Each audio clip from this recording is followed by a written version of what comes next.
All right, please, boss. I'm gonna start in more so from the writing aspect, and then talk about the musical aspects, both from each individual. From the writing perspective, keyword writing, rather than that G word, and especially talking about Brick City, Jersey, and whatnot, the early days, in your early days of writing, as well as the people who kind of took you guys under your wing, or the people who you guys looked up to in the early politics, because I'm figuring that to come with such a monumental hit, I guess the ambassadors of spray can writing, considered from musical aspect, you guys' song Wrong Side of the Tracks is a stamp. Like anytime people think of writing, I'd argue that that's probably the first song that they talk about. And then you have people like Phase 2, who is anti-G word.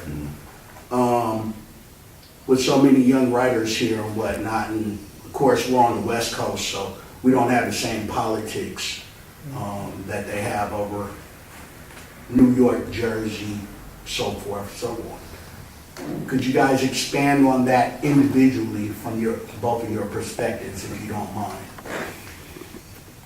At which point of that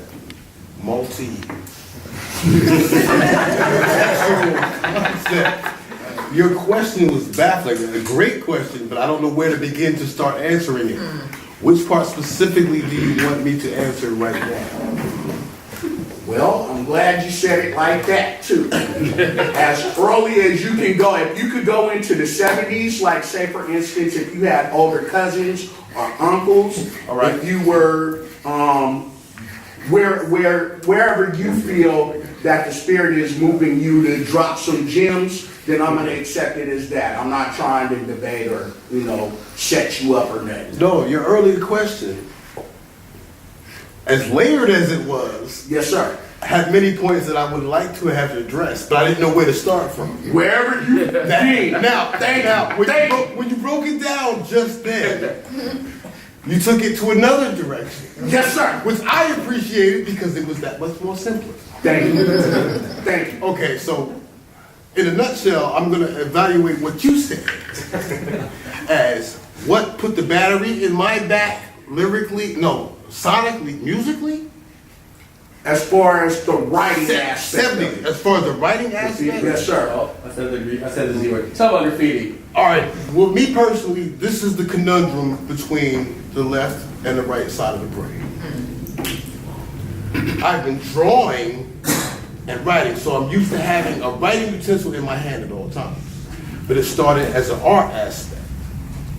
When I felt as though I could express myself musically and started writing poems, limericks, spare thoughts. Just on the low, that's been happening since grade school. I'm not going to date myself. Since grade school and beyond. When hip hop affected my life in the 70s, I was still writing then. I was still drawing then. 80s, when hip hop really blew up, and I started wanting to be run, I was like, yo, this can happen? It's really happening like that? And I was still drawing then. So, I don't even know if I answered your question correctly. I mean, you answered it. I mean, I don't know if everybody else knows that. Fuck everybody. Fuck everybody. Listen, you asked me a question. You didn't ask everybody else. Right. Okay, so I'm saying it in respect of you being Redman's cousin and helping Redman put on. I didn't help him get put on. We was on there though. Help him get put on. It was all at the same There spot. have been statements that have been put out there where you've been associated with early Red Man career. I've been associated with a lot of people, but go on. No, I'm just fucking with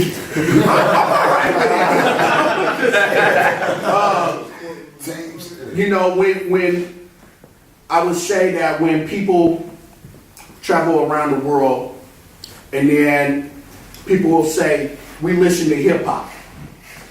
And then you have people like Lady Pink who will sit up and be like, nah, that ain't hip hop. You know, I don't do hip hop. I was into rock. And then you have people who will be like, yeah, I do the G thing. And then they're like not affiliating themselves as far as the overall culture. That's really where I'm trying to head at as far as y'all's perspective, because you made it more so than other people.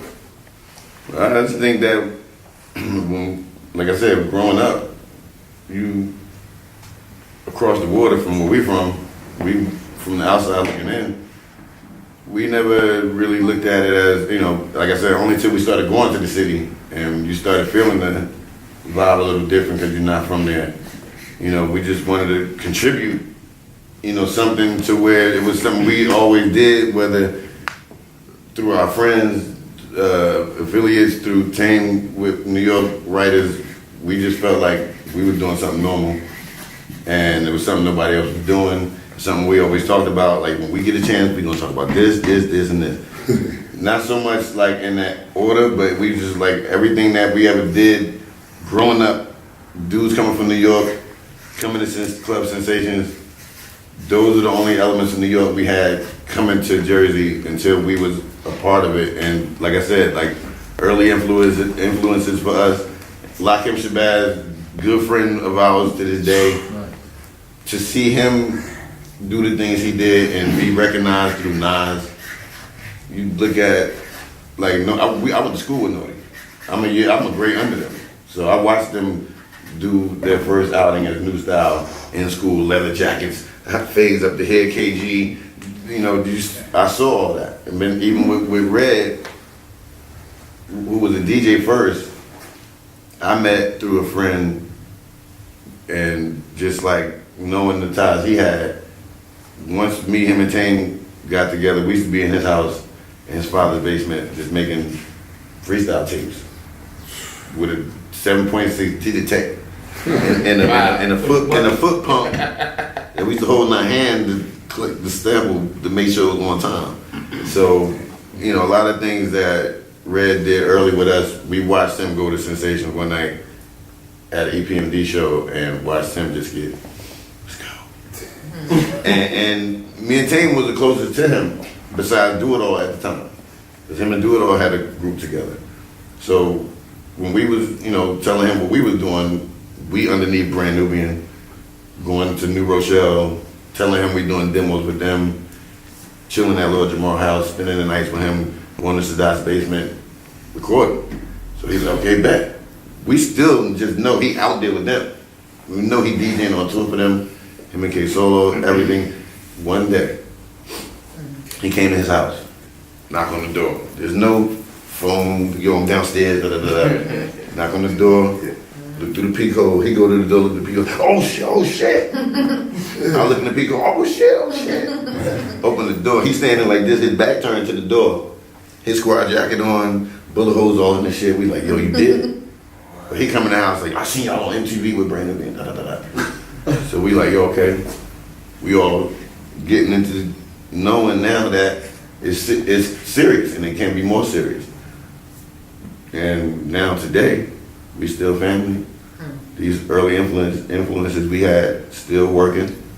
Just talked to Funky Man the other day. So these things are still happening and we all involved. But I think that when you tie in the writing, when you talk about Jersey not being acknowledged for just more than just writing, just hip hop in general, the way we rhyme wasn't supposed to be from Jersey, and everybody believed we was from New York until they saw the video, New Jersey Transit bus, no police car.